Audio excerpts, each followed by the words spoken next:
Hello, പത്തരമാറ്റിൻ്റെ പുതിയൊരു വിശേഷത്തിലേക്ക് എല്ലാവർക്കും സ്വാഗതം. സബ്സ്ക്രൈബ് ലൈക്ക് ചെയ്ത് ഒന്ന് സപ്പോർട്ട് ചെയ്യാൻ മറക്കല്ലേ.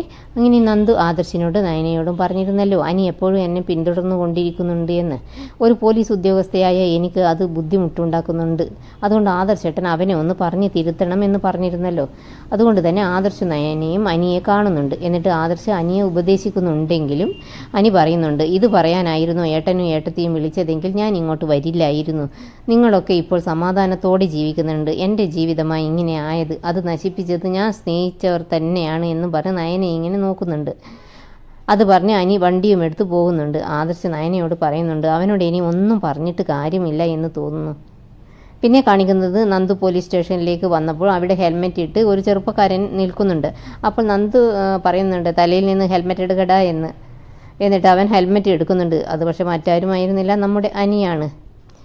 അനിയെ കണ്ടതും നന്ദു ചോദിക്കുന്നുണ്ട്, നീ എന്ത് ഭാവിച്ച അനി? നീ എന്തിനാ എൻ്റെ പിറകെ ഇങ്ങനെ നടക്കുന്നത്, ഇങ്ങനെ എന്നെ ഉപദ്രവിക്കുന്നത് എന്തിനാ എന്നൊക്കെ ഇങ്ങനെ ചോദിക്കുമ്പോൾ അനി പറയുന്നുണ്ട്, ഏട്ടനും ഏട്ടത്തിയോടെന്നല്ല, നീ മുത്തച്ഛനോടും മുത്തശ്ശിയോടും പറഞ്ഞാൽ പോലും ഞാൻ പിന്തിരിയാനൊന്നും പോകുന്നില്ല. നീ എവിടെയാണെങ്കിലും ഞാൻ അവിടെ എത്തുക തന്നെ ചെയ്യുമെന്ന് പറയുന്നുണ്ട്.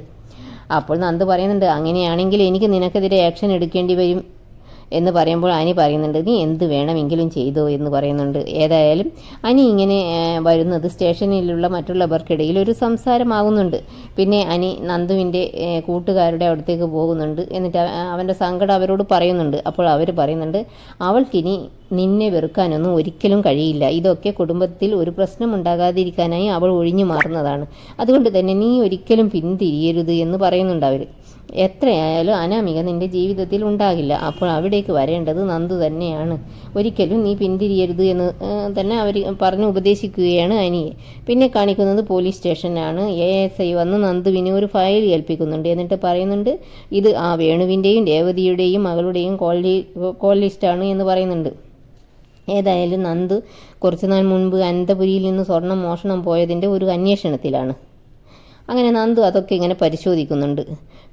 പരിശോധിച്ച ശേഷം വേണുവിന് പണം പലിശയ്ക്ക് കൊടുത്ത ആളെ പോയി കാണുന്നുണ്ട്. എന്നിട്ട് അയാളോട് സ്റ്റേഷനിലേക്ക് വരാൻ പറയുന്നുണ്ട്. അങ്ങനെ പോലീസ് സ്റ്റേഷനിൽ എത്തിയ അയാളോട് നന്ദു ഇങ്ങനെ ചോദിക്കുന്നുണ്ട്, കാര്യങ്ങളെല്ലാം ചോദിച്ച് മനസ്സിലാക്കുന്നുണ്ട്. ഈ വേണു കുറേ പണം അയാളുടെ അടുത്തു നിന്ന് കടം വാങ്ങിയിട്ടുണ്ട്. ആ കടം കുറച്ചൊക്കെ തീർക്കാനായി ഒരു സ്വർണ്ണ നെക്ലേസ് ഇയാൾക്ക് കൊടുത്തിട്ടുണ്ട്. എന്നിട്ട് നന്ദു ചോദിക്കുന്നുണ്ട്, ആ സ്വർണ്ണ നെക്ലേസ് താൻ എന്താ ചെയ്തതെന്ന് ചോദിക്കുമ്പോൾ അയാൾ പറയുന്നുണ്ട്, അത് ഞാൻ ലോക്കറിലാണ് ഉള്ളത് എന്ന് പറയുന്നുണ്ട്. എന്നിട്ട് ഒരു കോൺസ്റ്റബിളിനെ വിട്ട് അത് എടുപ്പിക്കുന്നുണ്ട്. പിന്നെ കാണിക്കുന്നത് വേണുവിൻ്റെ വീട്ടിലേക്ക് ഇങ്ങനെ പോലീസ് ജീപ്പ് വരുന്നതാണ്. ജീപ്പിൽ നിന്ന് നന്ദു ഇറങ്ങി വരുന്നുണ്ട്. അത് കണ്ട് രേവതിക്ക് പരിഭ്രമമാകുന്നുണ്ട്. എന്നിട്ട് നന്ദു വന്നിട്ട് വേണുവിനോട് പോലീസ് ജീപ്പിൽ കയറാൻ പറയുന്നുണ്ട്. അപ്പോൾ രേവതി എന്തിനാ മോളെ എന്ന് ചോദിക്കുന്നുണ്ട്. അപ്പോൾ നന്ദു പറയുന്നുണ്ട്, മോളോ? അപ്പോൾ രേവതി മാറ്റി പറയുന്നുണ്ട്, അല്ല സാർ എന്ന് വിളിക്കുന്നുണ്ട്. എന്നിട്ട് എന്തിനാ സാർ ഞാനിപ്പോൾ സ്റ്റേഷനിലേക്ക് വരുന്നത് എന്ന് വേണു ചോദിക്കുന്നുണ്ട്. ഞാൻ എന്തെങ്കിലും തെറ്റ് ചെയ്തിട്ടുണ്ടോ എന്നൊക്കെ ചോദിക്കുന്നുണ്ട്. അപ്പോൾ നന്ദു പറയുന്നുണ്ട്, അതൊക്കെ നമുക്ക് സ്റ്റേഷനിൽ ചെന്ന് സംസാരിക്കാം.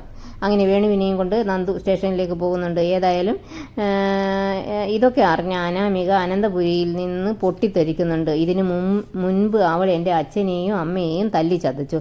അതൊന്നും പോരാഞ്ഞിട്ടാണ് പ്രതികാരം തീർക്കാൻ അവൾ അച്ഛനെ സ്റ്റേഷനിലേക്ക് കൊണ്ടുപോയത്. അത് കേട്ട് ജാനകി അജയനോട് പറയുന്നുണ്ട്, ഒന്ന് സ്റ്റേഷനിൽ പോയി കാര്യങ്ങൾ അന്വേഷിക്കാൻ. അനന്തപുരിയിലെ മരുമകളുടെ അച്ഛനല്ലേ അദ്ദേഹം? ആ നന്ദുവിന് അതെങ്കിലും ഒന്ന് ഓർക്കാമായിരുന്നില്ലേ എന്നൊക്കെ ഇങ്ങനെ പറയുന്നുണ്ട്. അപ്പോൾ അനാമിക പറയുന്നുണ്ട്, അച്ഛനെ കൊണ്ടുപോകുന്നത് അയൽപ്പക്കക്കാരൊക്കെ കണ്ടു ആകെ നാണം കേട്ടു. അന്നേരം ജലജ പറയുന്നുണ്ട്, മോളെ അങ്ങനെ കൊണ്ടുപോയാലല്ലേ അവൾക്ക് നിങ്ങളെ നാണം കെടുത്താൻ പറ്റുകയുള്ളൂ. പിന്നെ അനാമിക നയനയെ ഇങ്ങനെ കുറ്റം പറയുന്നുണ്ട്, എല്ലാം അവൾ അനിയത്തിയെ കൊണ്ട് ചെയ്യിപ്പിക്കുന്നത് എന്ന് പറയുമ്പോൾ ദേവേനി പറയുന്നുണ്ട്, ആവശ്യമില്ലാത്ത കാര്യത്തിൽ നീ എന്തിനാ നയനയെ ഇതിലേക്ക് വലിച്ചെടുക്കുന്നത് എന്ന് ചോദിക്കുമ്പോൾ അനാമിക പറയുന്നുണ്ട്, അവൾ ഒറ്റ ഒരുത്തിയ ഇതിനെല്ലാം കാരണമെന്ന്.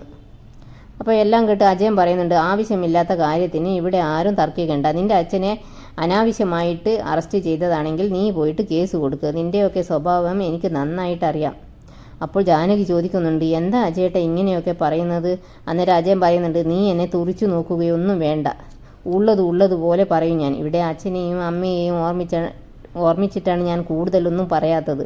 അന്നേരം അനാമിക പറയുന്നുണ്ട്, ഇവിടെ അച്ഛനും മോനും ഒരേ തരക്കാരാ, ഞാൻ ഇവിടുന്ന് പോയിട്ട് വേണം ആ നന്ദുവിനെ ഇങ്ങോട്ട് കൂട്ടിക്കൊണ്ടുവരാൻ. അപ്പോൾ അജയൻ പറയുന്നുണ്ട്, നീ അധികമൊന്നും പറയണ്ട, നിന്നെ അങ്ങനെ ന്യായീകരിക്കാനൊന്നും എനിക്ക് കഴിയില്ല.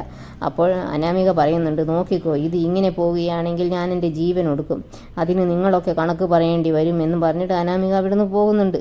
ജാനകിയാണെങ്കിൽ ഭയങ്കര ദേഷ്യത്തിൽ നിൽക്കുന്നുണ്ട്. എന്നിട്ട് അജയൻ ജാനകിയോട് പറയുന്നുണ്ട്, നീ ഇങ്ങനെ ദേഷ്യത്തിൽ തുറിച്ചു നോക്കുകയൊന്നും വേണ്ട, അവളും അവളുടെ അച്ഛനും അമ്മയും എല്ലാം കണക്കാ എന്ന് പറഞ്ഞിട്ട് അജയനും അവിടുന്ന് പോകുന്നുണ്ട്. പിന്നെ നന്ദുവിനെ കാണാൻ ആദർശ് നയനയും പോലീസ് സ്റ്റേഷനിൽ വരുന്നുണ്ട്. നന്ദു പറയുന്നുണ്ട്, ആ സ്വർണ്ണ നെക്ലേസ് നഷ്ടപ്പെട്ടതിൻ്റെ പേരിൽ എൻ്റെ ചേച്ചിമാരെയും ഞങ്ങളുടെ കുടുംബത്തിനെയുമായിരുന്നു കള്ളിയാക്കിയത്. അതുകൊണ്ട് തന്നെ എനിക്ക് വാശിയായിരുന്നു ഇതിൻ്റെ യഥാർത്ഥ മോഷ്ടാവിനെ കണ്ടുപിടിക്കണമെന്നുള്ളത്.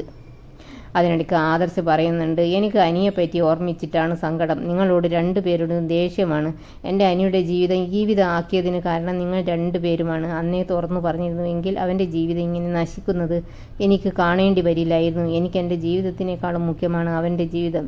ഇതൊക്കെ കേട്ട് വിഷമിച്ച് നിൽക്കുന്ന നന്ദുവിനെ കാണിച്ചുകൊണ്ട് ഇന്നത്തെ കഥ ഇവിടെ അവസാനിക്കുന്നു. Thanks for watching.